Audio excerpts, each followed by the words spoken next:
et on va le voir sur la suite, ce n'est absolument pas une fin en soi. C'est-à-dire concrètement, il n'y a rien de rédhibitoire. Puisqu'il, d'ores et déjà, aujourd'hui, il y a la capacité de pouvoir, en effet, repenser les programmes relationnels. Ceci implique, Merci. Donc, ceci implique, en effet, donc, de repenser la conception même du programme relationnel.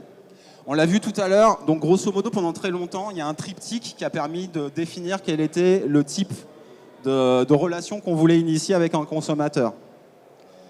L'intérêt aujourd'hui, c'est vraiment de sortir justement de cette vision un petit peu figée et de marier de manière, bien cadencée, tantôt justement donc une dimension transactionnelle qu'on va associer le cas échéant avec une dimension relationnelle, une relation promotionnelle, et ne pas hésiter également à y adjoindre d'autres dimensions.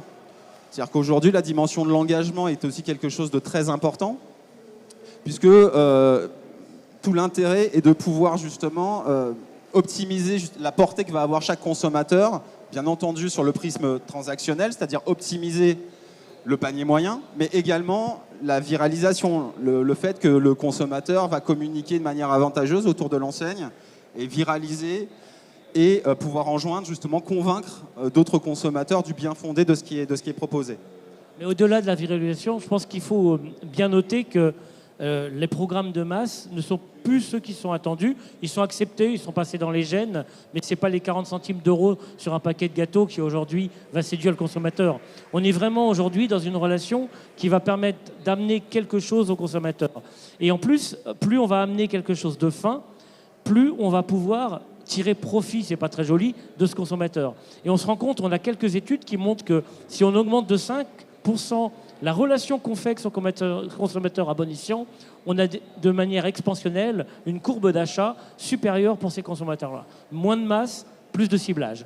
Tout à fait. Et donc, concrètement, ça intègre un postulat qui serait de reconsidérer justement la raison d'être, la manière dont on conceptualise un programme relationnel. Pendant très longtemps, on mesurait grosso modo le succès d'un programme relationnel au nombre de membres qui étaient inscrits à ce dernier. On pourrait justement envisager de repenser, de reconsidérer le programme relationnel qui plutôt serait destiné justement à des populations plus restreintes en termes de volume, mais avec un pouvoir d'engagement, une forme d'adhérence et de proximité avec l'enseigne qui va être beaucoup plus marquée. Et donc à partir de ce moment-là, la valeur faciale de chaque profil qui est inscrit au programme relationnel s'en verrait naturellement décuplée.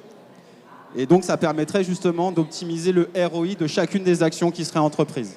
Voilà. Moi, je vais embrayer et on terminera là pour ce slide. C'est de dire aussi que, pour le coup, et comme moi, je vends des solutions logicielles, les solutions sont quand même un atout important. C'est absolument pas unique. S'il n'y a pas de stratégie d'entreprise derrière, ça ne sert à rien. Mais une stratégie avec un SI permettant de traiter de la data, de la collecter et de promouvoir et d'accéder à son client final est un vrai outil majeur pour avancer. Un autre point, bien sûr, qui est essentiel, c'est d'intégrer, lorsque, bien sûr, c'est légitime et pertinent, une notion, fonctionner de manière disruptive. En la matière, il y a deux exemples qui nous semblaient intéressants de vous citer, qui, bien sûr, ne sont pas dans le cadre de l'étude, mais qui montrent combien fonctionner de cette manière peut avoir une véritable valeur ajoutée. Chacun de nous, pendant des années, a été habitué à vivre une expérience qui était proposée lorsqu'on commandait, on prenait un taxi. Donc voilà, on était habitué justement à certains délais d'attente, à contacter des SVI, des standards, enfin bref, c'était quand même relativement poussif. Mais bon, on arrivait justement, on n'avait pas vraiment le choix, donc voilà, on faisait avec.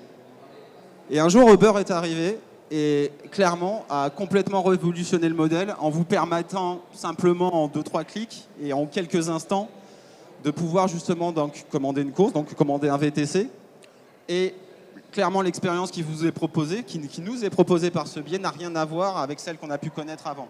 Donc ça fait le lien avec ce qu'on a pu avancer en préambule. Il y a une évolution permanente également des standards, c'est-à-dire le consommateur, il a des standards qui déterminent justement la relation, l'expérience qu'on doit lui faire vivre. Et donc, il est essentiel que les enseignes soient conscientes de ça. Mais je pense qu'il y a un exemple qui est un petit peu plus proche de la transformation des enseignes. Tout à fait, parce que souvent on accole à tort la notion disruptive avec les DNVB ou alors les autres GAFAM. Il y a donc un autre exemple qui est intéressant de souligner, c'est l'exemple McDonald's. Pendant des années, donc, ce poids lourd, ce leader des fast-food, est demeuré sur un modèle assez lambda, assez classique, et qui a très très peu évolué. Si vous regardez ces 5 dernières années, McDonald's a vraiment complètement revu sa roadmap, en digitalisant profondément ses usages, en lançant un programme de fidélité, en lançant énormément de fonctionnalités, de services en restaurant et autres. Pourquoi ? Parce que concrètement, cet acteur qui pourtant était le leader sur son marché a compris qu'il y avait une concurrence protéiforme qui se développait, avec bien sûr la possibilité de tout ce qui va concerner les Uber Eats, les Deliveroo, donc bien sûr la livraison d'alimentation à domicile, qu'il était nécessaire de repenser, de révolutionner entre guillemets son modèle. Et on voit justement combien, même en tant que leader, il est essentiel de ne jamais s'endormir sur ses lauriers, de se réinventer en permanence, et c'est ça le véritable gage de réussite dans le temps. Il y a la clé de voûte de tout ça. Je pense que tout le monde en est convaincu, mais on va le redire, c'est la donnée. C'est la donnée qu'on a capturée. Alors sur la partie e-commerce, la donnée, elle est facile, plus facile à capturer, elle est plus native. On la capture sur tous les axes transactionnels, sur les axes navigation, etc. Il faut que le point de vente aussi permette de capturer de la donnée et surtout la capture et la mettre quelque part. Et la donnée aujourd'hui, alors on parle de RCU, d'accord, qui est un réceptacle unique, d'accord, sur la partie connaissance de client. Moi, je ne parle pas, et pourtant je viens de l'informatique, de base de données unique. Non, on est en train de parler d'une unification de la connaissance des données, cette capacité à les agréger, à les enrichir, mais surtout à ne pas les mettre quelque part dans un lac de données. C'est des données qui sont des données opérationnelles. Et au-delà du CRM, des données dont on va se servir, à titre d'exemple, programme de feed, moteur de promotion. Oui, je sais, je prêche un peu pour ma paroisse, Cyril, mais en tout cas, quelque part, mettre ces données à disposition des solutions qui font le commerce, et pas uniquement à disposition d'analystes qui vont simplement faire des grosses propositions macro sans s'être posé vraiment les questions du comportement client. Exactement, et donc la donnée est vraiment le vecteur essentiel via lequel toute connaissance client, sur laquelle repose toute connaissance client. Donc c'est vraiment l'alpha et l'oméga qui va permettre, c'est la condition première qui va permettre justement de pouvoir travailler et de proposer une relation beaucoup plus personnalisée. Pour ce faire, donc notamment, il y a 2 paramètres qu'il convient d'associer. Donc c'est vraiment tout ce qu'on appelle la partie nurturing, c'est-à-dire combien je vais accompagner pas à pas justement le profil, du moment où je lui fais découvrir la raison d'être et les valeurs ajoutées que le programme relationnel propose. Donc bien sûr, le moment où je vais l'accompagner pour le convertir en membre, puis où pas à pas, l'intérêt en tant qu'annonceur et enseigne, j'investis justement à l'attention de des membres de mon programme relationnel. Il faut que derrière, je puisse optimiser le ROI de ce que j'entreprends. Donc pour ce faire, justement, avoir une bonne connaissance des profils qui composent ma base d'abonnés, de membres, permet justement donc, de pouvoir les segmenter de manière, le cas échéant, ultra micro, et de pouvoir initier pour quasiment chaque profil ou de pouvoir agréger ces différents profils pour pouvoir créer des cinématiques, des scénarisations qui vont permettre de pousser du contenu qui va être adapté à chacun d'eux et d'atteindre justement les objectifs qui doivent être déterminés pour chaque type d'enseigne considérée. Encore une fois, un programme relationnel ne doit pas être lancé de manière empirique, mais il doit vraiment coller à des objectifs très clairs, qui sont des objectifs de notoriété, qui sont des objectifs, bien entendu, d'augmenter le panier moyen, ou de viralisation sur la sphère social media. Enfin, voilà, il est important de vraiment bien corréler les objectifs qu'on veut donner à chaque programme relationnel. Alors, l'idée, c'est d'aller vers un lien consenti. On revient un petit peu au début, qui était vraiment l'enquête. C'est le lien consenti. Le client accepte de donner des informations sous réserve qu'il en tire des bénéfices. Ça, il ne faut pas qu'on le perde de vue. D'accord ? Il ne donne plus d'informations juste pour s'inscrire à une newsletter. Il va être plus fin. Il est plus fin parce qu'il est habitué maintenant. Donc ça, c'est un lien consenti. Ces liens consentis, ils passent par des toiles de relations qui ont beaucoup évolué. On voit qu'il y a encore une toile physique, et tant mieux, hein. Je dirais que c'est plutôt bien de mettre un peu l'humain au milieu de tout ça. Il y a l'étoile également de l'autonomie du client. Et on voit clairement se dessiner, au-delà du web, la mobilité. Et cette mobilité, elle est très très puissante. Pourquoi ? Parce qu'au-delà d'aller naviguer sur Google pour poser des questions, la mobilité, ça peut être un lien très fort entre le client et l'enseigne, à travers une app qui appartient à l'enseigne. Vous avez peut-être vu, il y a des gens qui ont lancé de la crypto-monnaie. La crypto-monnaie peut être un lien entre le client et son enseigne. Donc on voit clairement aujourd'hui une relation qui se tisse. Et puis bien sûr, au-delà de ça, c'est simplement que le client ait l'impression que tout ce qu'il a donné lui serve à quelque chose. En gros, que ça se transforme.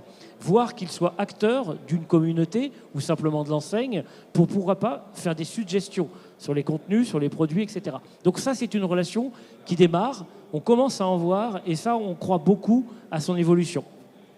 Exactement, et donc tu parlais du mobile qui est clairement donc un des leviers principaux aujourd'hui offerts par l'omnicanal. Tout l'intérêt, bien sûr, l'omnicanal est clairement pas quelque chose de fini, c'est-à-dire que c'est en perpétuelle évolution. Et au fur et à mesure, donc il y a des technologies qui, bien sûr, commencent à se développer et qui vont rentrer dans les usages et qui, donc déjà, bien entendu, dans certains pays. Oui, bien sûr, si. Merci. Donc il y a certains pays qui aujourd'hui, justement, dans leur dispositif donc omnicanal, intègrent par exemple la reconnaissance faciale. C'est le cas de la Chine, qui par exemple a largement démocratisé les usages. Et vous pouvez donc effectuer tout un tas de fonctionnalités par ce biais, notamment payer dans des supermarchés. Carrefour a développé une solution en la matière qui, en Chine, permet justement le paiement via ces datas.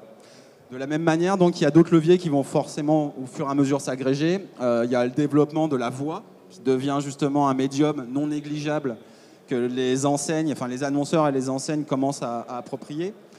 Toute la partie, bien sûr, l'Internet des objets est également un élément important. Donc, quand vous corrélez justement toutes ces briques, ça ouvre encore des perspectives fantastiques dans la manière dont on va pouvoir créer des scénarisations et surtout la richesse et la versatilité de ce qui va pouvoir être proposé. Donc tout ça, entre guillemets, mis bout à bout, laisse ouvertes des perspectives très importantes. Et donc, il y a fort à parier justement que les enseignes auront tout intérêt justement à se tourner vers ces dernières. Alors on a une analyse un tout petit peu différente avec Cyril, mais en effet, de toute façon, il n'empêche que le programme relationnel passera par le consentement du client. Après, les outils, les technologies qui seront embarquées, en effet, elles arriveront indéniablement, on le veuille ou pas. Mais je dirais que ce qui compte surtout, c'est que l'enseigne ait repensé déjà sa relation dès le départ. Et qu'à partir de cela, en effet, pourquoi pas demander au client s'il accepte d'être reconnu facialement. Moi, ça me pose des problèmes dans ma vie privée, mais chacun voit midi à sa porte. Alors pour peut-être terminer un peu sur cette enquête, cette étude, en quelques mots, qu'est-ce qu'on veut passer comme message ? Concrètement, donc, vous l'avez vu, le titre qu'on a choisi justement pour la conférence n'est pas neutre, parce que, en tout cas, c'est vraiment notre conviction profonde. Non seulement le GDPR n'a nullement tué ou nui à la portée des programmes relationnels, c'est une véritable chance qui s'offre aux enseignes de pouvoir se démarquer, de pouvoir repenser de manière efficace et vertueuse leur process et puis l'ensemble justement des dispositifs qui sont proposés. C'est un moyen en effet de pouvoir créer des nouveaux modèles qui peuvent être disruptifs ou pas. Encore une fois, il n'y a aucune obligation en la matière. Tout l'intérêt, c'est de bien comprendre ce que les cibles de consommateurs visés souhaitent et de pouvoir justement être en adhérence très fine, puisque le GDPR notamment permet cela. C'est-à-dire que je peux designer quelle est la relation que je veux consentir avec une enseigne. Donc c'est d'aller plus loin et justement de permettre également de tenir compte des desiderata du client, du membre, pour justement lui proposer cette relation qui doit être unique, donc consentie et viabilisée dans le temps. Et bien entendu, on ne perd pas de vue cette fameuse notion d'omnicanal. Moi, j'ai en plus tendance à dire la notion de vente unifiée. La vente unifiée, c'est vraiment de dire, de toute façon, c'est le consommateur qui a pris la décision de savoir où, comment il va acheter. Et ça, je pense que c'est important. Si on n'a pas cette perception, on reste plutôt dans une vue de ces solutions techniques qui permettent de répondre au consommateur. Et là, il faut qu'on inverse complètement le prisme. Je pense qu'on va s'arrêter là. Oui, on est pris par le temps. Donc, par contre, on se fait un plaisir, si vous avez des questions, de pouvoir y répondre. Alors, on peut y répondre maintenant, puisque je crois qu'on a un petit peu de temps. On a quelques minutes. Sinon, bien entendu, on est à votre disposition. Donc, allez-y. On a essayé de faire un concentré. C'est toujours délicat. Il y a 39 pages d'études. Donc, voilà. Dites-nous si vous avez des points à... Y a-t-il des questions ? Alors, moi, j'en ai une. Je voudrais savoir combien il y a de retailers dans la salle. Est-ce que vous pouvez lever les mains, s'il vous plaît ? 1, 2, 3. Et je pourrais juste connaître votre enseigne. Conforama. Conforama. Carrefour. Carrefour. Et Carrefour. Voilà, merci. Il y a une personne, je crois. Tout ça.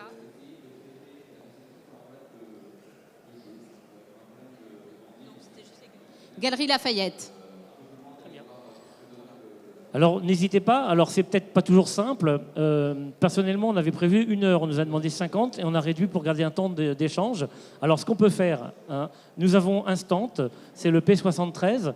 On est à votre disposition. On peut échanger, préciser nos pensées, focuser sur des axes de l'étude. Et surtout, je pense que ce qui est intéressant, c'est pas l'état de l'art, c'est la transformation de cet état de l'art et l'évolution vers le futur. Axe cabinet conseil, axe éditeur de logiciels, mais on se rejoint à peu près quand même. On voit à peu près où vont les choses. Merci à vous. Merci à tous et venez nombreux. Merci à vous.